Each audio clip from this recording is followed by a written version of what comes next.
Salam semua dan selamat pagi, selamat hari Minggu, selamat beribadah kepada semua jemaat Tuhan.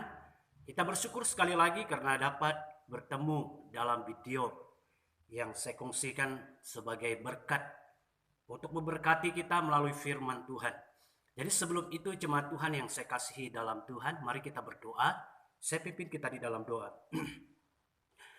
Bapa kami dalam kerajaan surga, Tuhan kami Yesus Kristus, kami bersyukur Tuhan karena pimpinan dan berkat Tuhan bagi setiap kami. Bahkan kami bersyukur karena sekali lagi Tuhan memberi kesempatan waktu untuk kami terus menikmati berkat lewat firman-Mu. Jadi kiranya Tuhan Roh Kudus-Mu turun ke atas kami untuk memberi kepada kami hikmat pengertian agar sesuatu yang baru dapat kami belajar daripada firman Tuhan. Hamba-Mu yang akan berbicara, hamba akui tidak punya apa-apa, namun siap untuk dipakai Tuhan menjadi saluran berkat untuk memberkati kami semua. Terima kasih ya Bapa, di doa kami dalam dan atas nama Tuhan Yesus kami syukur dan berdoa. Amin. Dan terima kasih pertama-tama untuk tim pujian sembah kita yang telah melayani kita dengan pujian. Ya, ini adalah pengakuan kita bahwa Tuhan adalah kota benteng kita, Tuhan adalah tempat kita bernaung. Jadi karena itu jemaat Tuhan yang saya kasih dalam Tuhan. Jika kita berpikir tentang keadaan dunia saat ini, lebih-lebih lagi negara kita, tidak ada tempat untuk kita andalkan kekuatan kita. Tidak ada tempat yang memberi jaminan untuk kita bahwa di dalamnya kita akan selamat. Hanya di dalam Yesus Kristus, Tuhan dan Juru Selamat kita. Itu makanya kita seringkali membuat pengakuan bahwa Dia adalah kota benteng kita yang selayaknya tempat kita bernaung. Jadi terima kasih untuk tim pujian sembah yang telah melayani kita. Kiranya Tuhan memberkati bahkan terus melipat gandakan talenta yang telah diberikannya kepada kita untuk melayani Dia pada masa-masa yang akan datang bagi kemuliaan nama Tuhan. Nah, pada pagi hari ini saya akan kongsikan firman Tuhan untuk kita renungkan bersama yang saya ambil dari Mazmur 46 ayat 1 sampai ayat yang ke-12.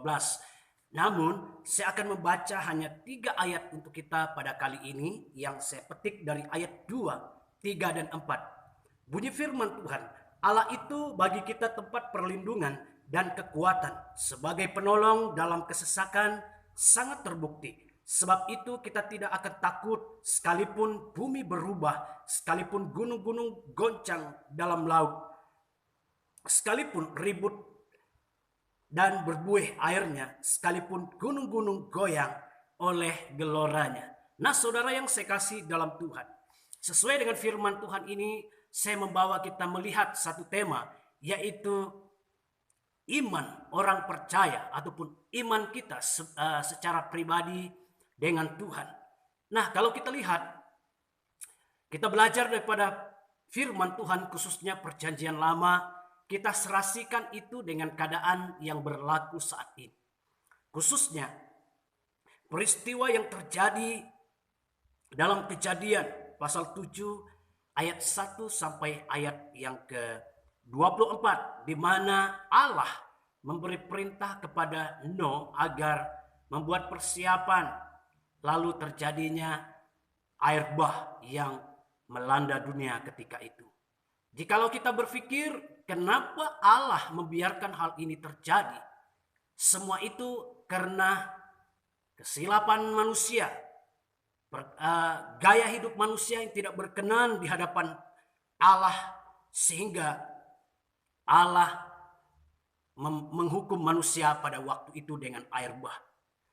Yang kedua, peristiwa yang kedua yang terdapat di dalam Kejadian 11 ayat 1 hingga ayat 9. Ini menceritakan kepada kita tentang kesombongan manusia suatu ketika dahulu sehingga Allah menghukum dan menghancurkan manusia pada ketika itu.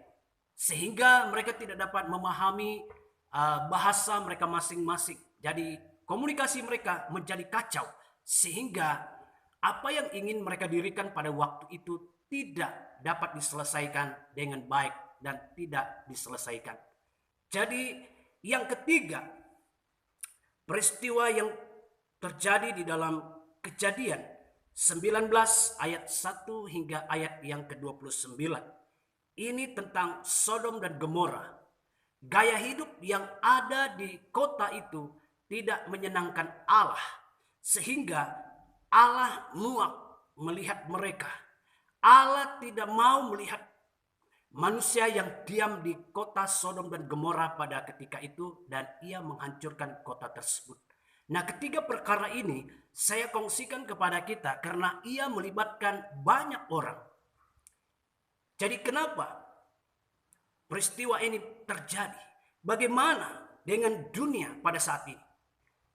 Kita lihat apa yang berlaku.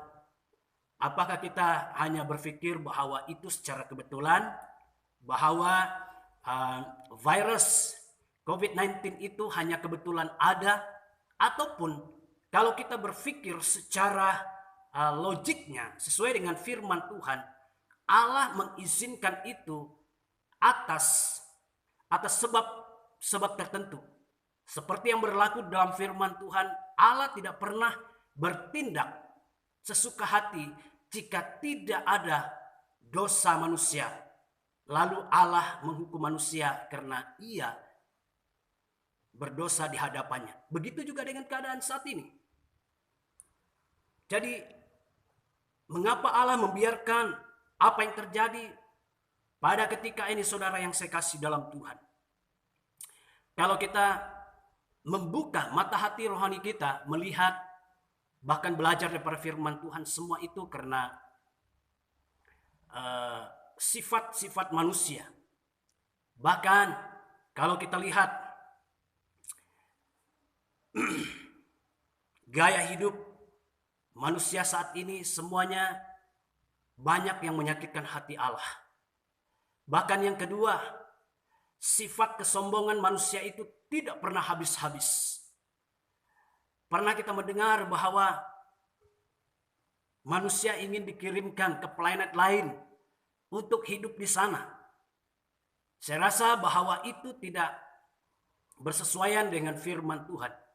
Jika Allah mengizinkan manusia untuk hidup di planet lain, saya rasa bumi ini bukan satu-satunya tempat untuk manusia hidupi.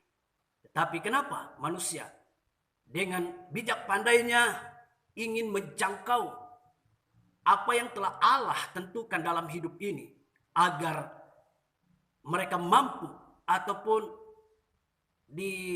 dengan kata lain, bahwa mereka membuktikan bahwa mereka lebih bijak. Namun semua itu adalah jauh tersasar daripada tujuan Allah. Itu makanya kesombongan manusia itu tidak pernah habis-habis.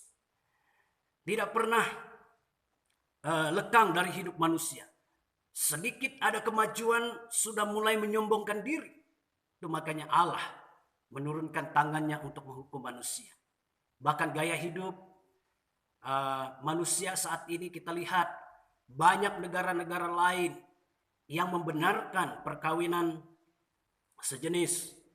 Ini tidak jauh bedanya dengan apa yang terjadi kepada kota Sodom dan Gomora. Itu makanya jangan kita heran bahwa kenapa perkara yang berlaku saat ini, virus COVID-19 itu diberikan Allah, dibiarkan ataupun diizinkan Allah melanda dunia. Karena kesombongan, gaya hidup manusia yang tidak berkenan di hadapannya. Jadi karena itu, saudara yang saya kasih dalam Tuhan, jangan biarkan hidup kita hancur oleh karena sifat-sifat yang tidak baik. Jangan biarkan diri kita hancur oleh karena kesombongan. Bahkan jangan biarkan perkara-perkara yang bertentangan dengan kebenaran firman Allah menguasai hidup kita. Nah, sebagai kesimpulan, mari kita membuat evaluasi diri, bahkan melihat bagaimana keadaan dunia saat ini. Terlihat bahwa jika mungkin kesombongan mulai menguasai kita, rendahkan diri di hadapan Tuhan. Minta pengampunan. Saya percaya saat orang Israel mulai jauh daripada Tuhan, mereka merendahkan diri, mengakui segala kelemahan, mengakui segala dosa mereka, sehingga Allah pulihkan keadaan mereka.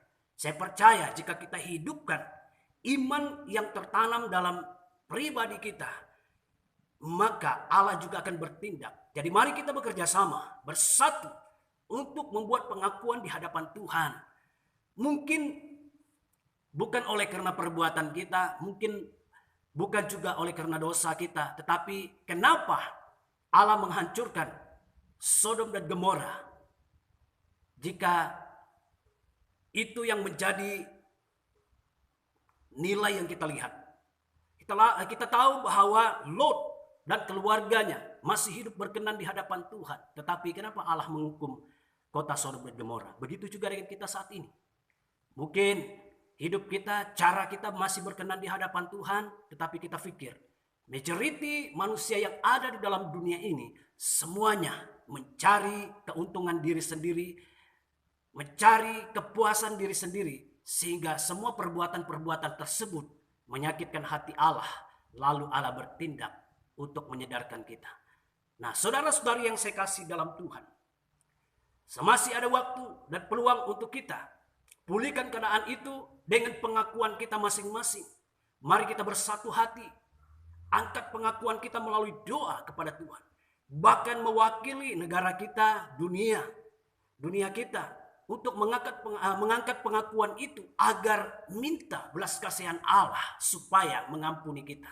Bahkan menjauhkan virus COVID-19 itu daripada terus melanda dunia ini.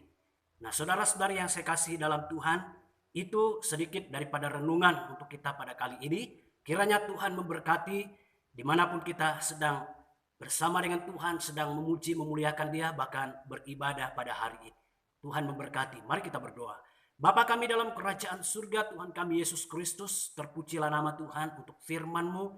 Kiranya Bapa, firman Tuhan ini terus menguatkan kami, bahkan memberi dorongan kepada kami agar Tuhan kami senantiasa menyelidiki hidup kami.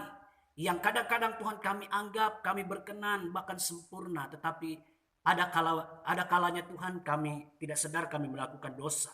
Jadi ampuni kami ya Bapa. Bahkan untuk keadaan dunia pada ketika ini kami mohon belas kasihan Tuhan supaya turut campur tangan, pulihkan, bahkan Tuhan ampuni seluruh umat manusia agar Tuhan kami dijauhkan daripada malapetaka ini. Terima kasih ya Bapa. Terpujilah nama Tuhan. Dalam dan atas nama Tuhan Yesus kami mengucap syukur dan berdoa. Amin. Sesuai dengan bulletin yang ada dalam gereja kita ataupun program dalam gereja kita, pada hari ini 26 adalah hari jadi jemaat Tuhan dari Januari sampai April. Jadi selamat hari jadi, Tuhan memberkati kita semua. Bahkan Tuhan melindungi kita. Immanuel, Tuhan memberkati.